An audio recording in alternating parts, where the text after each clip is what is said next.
Hello and welcome to the Stitching Kitchen.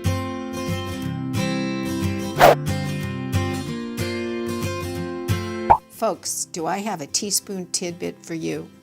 A lot of us like to use these little baggies on a ring, and I put mine in numerical order, and then I have to go through the bag, open it up, and get some thread. Well, when you have a lot of one color to do on a pattern, I found that if I take a little magnet, this one's from Gina's Unique Boutique on Etsy, and I put it in this plastic bag right on my piece, then I am able to get out as much of that color as I absolutely need until I'm done.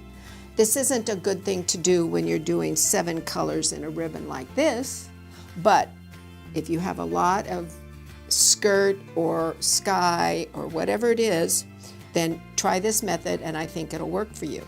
However, if you don't want to do that, I'll show you another way.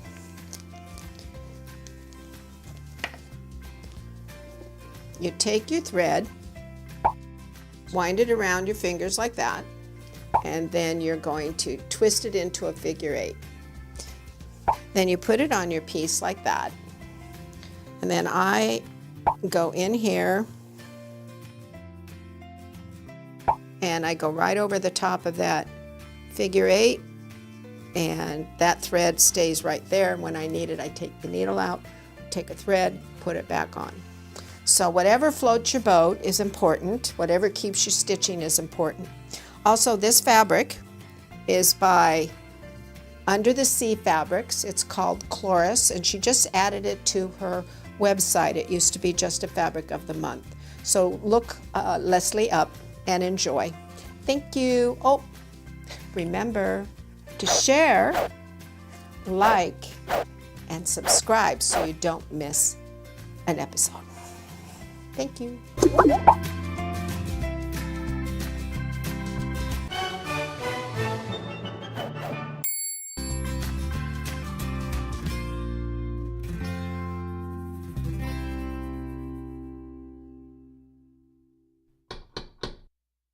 To see the previous video, click here. Or to see the next video, click here. Or to see the previous video, click here. Or to see the next video, click here. Or to see the previous video, click here. Or to see the next video, click here. Or